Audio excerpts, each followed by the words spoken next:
പോന്ന വഴിക്കാണൊക്കെ അറിയിക്കോ.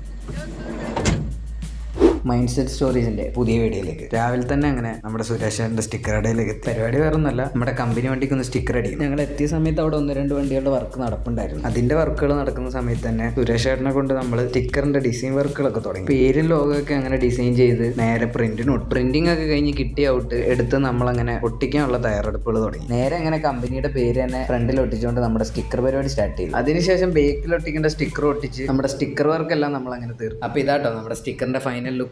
ഇഷ്ടപ്പെട്ട കമന്റ് ചെയ്യണേ. സ്റ്റിക്കറിന്റെ വർക്കുകളൊക്കെ അങ്ങനെ കംപ്ലീറ്റ് ആയിട്ട് തീർത്തു. ഞാനും സാമി അവിടെ നിന്ന് ഇറങ്ങി. പോകുന്ന വഴിയിൽ ഒരു ഐസും വാങ്ങി കഴിച്ച് വണ്ടിയായിട്ട് വീട്ടിലെത്തി. അപ്പോഴാണ് ഓർത്ത് വണ്ടിയിലെ സെറ്റ് വർക്ക് ചെയ്യുന്നില്ല. പിന്നെ ഒന്നും നോക്കിയില്ല, സെറ്റ് അഴിച്ചെടുത്ത് നേരെ റിപ്പയറിങ്ങിന് പോയി. DC വോൾട്ട് കൊടുത്ത് ചെക്ക് ചെയ്യാനായിരുന്നു സെറ്റ് വണ്ടിയിൽ നിന്ന് അഴിച്ചെടുത്തത്. പക്ഷെ ചെക്ക് ചെയ്ത് നോക്കിയിട്ടൊന്നും സെറ്റ് വർക്ക് ചെയ്യുന്നുണ്ടായിരുന്നില്ല. അവസാനം കുറെ നോക്കി നമ്മള് ബോഡിയൊക്കെ അഴിച്ച് ചെക്ക് ചെയ്ത് നോക്കി, എന്നിട്ടും സാധനം നമുക്ക് വർക്ക് ചെയ്യുന്നുണ്ടായിരുന്നില്ല. അവസാനം ആ ശ്രമം ഉപേക്ഷിച്ചു. ബോഡിയൊക്കെ വീണ്ടും തിരിച്ച് റീഫിറ്റ് ചെയ്ത് ക്രിസ്മസ് ഒക്കെ വരാനായതുകൊണ്ട് സ്റ്റാർ തൂക്കണം എന്നുള്ള അടുത്ത പരിപാടിയിലേക്ക്. കഴിഞ്ഞ കൊല്ലം വാങ്ങിയ ഒരു LED സ്റ്റാർ ഉള്ളതുകൊണ്ട് ഇത്തവണ അത് തന്നെ കേട്ടോ തൂക്കിയത്. സ്റ്റാറിന്റെ പരിപാടികളൊക്കെ അങ്ങനെ തീർത്ത് ഞാനും സമയം കൂടെ നേരെ നമ്മുടെ വർക്ക് പ്ലേസിലേക്ക് വണ്ടി വിട്ടു. പോകുന്ന വഴിയിൽ അങ്ങനെ ഉമ്മാരെയും കിട്ടി, അവരോടും ബായി പറഞ്ഞ് അവിടുന്ന് വിട്ടു. അങ്ങനെ ഗ്യാസ് ഓഫീസിലെത്തി. റൂമിലേക്ക് വേണ്ട ഒരു സിലിണ്ടറും എടുത്ത് സ്റ്റവും പാത്രങ്ങളൊക്കെ വാങ്ങാനായി അടുത്തൊരു കടയിലും വന്ന് ഒരുവിധം വേണ്ട സാധനങ്ങളൊക്കെ വാങ്ങി. അവിടുന്ന് ഞാനും മുതലാളിയും കൂടെ വണ്ടി എടുത്ത് വിട്ടു. ഇതാട്ടോ ഞങ്ങളുടെ മുതലാളി. ഈ മസിൽ പിടിച്ചുള്ള ഇരുത്തൊന്നും നോക്കണ്ട, ആള് ഫുള്ളിച്ചില്ല. റൂമിലെത്തി വാങ്ങിയ സാധനങ്ങളൊക്കെ കൊണ്ടുപോയി വെച്ച് നമ്മൾ വീണ്ടും ഓഫീസിലേക്ക് തന്നെ പോയി. അവിടെ കുറച്ച് വർക്ക് ഉണ്ടായിരുന്നു. വർക്ക് വേറെ ഒന്നല്ല, കുറച്ച് ഫ്ലെക്സ് ബോർഡുകൾ തൂക്കാനായിരുന്നു. അങ്ങനെ ഡ്രില്ല് ചെയ്തൊക്കെ ആയിട്ട് നമ്മൾ വർക്കുകൾ ഓൾമോസ്റ്റ് എല്ലാം തീർത്തു. പിന്നെ നേരെ സൂപ്പർ മാർക്കറ്റിൽ പോയി വേണ്ട കുറച്ച് സാധനങ്ങളൊക്കെ വാങ്ങി ഇന്നത്തെ ദിവസം നമ്മൾ അങ്ങനെ തീർത്തു. അപ്പൊ നെക്സ്റ്റ് ടൈം നെക്സ്റ്റ് വീഡിയോ.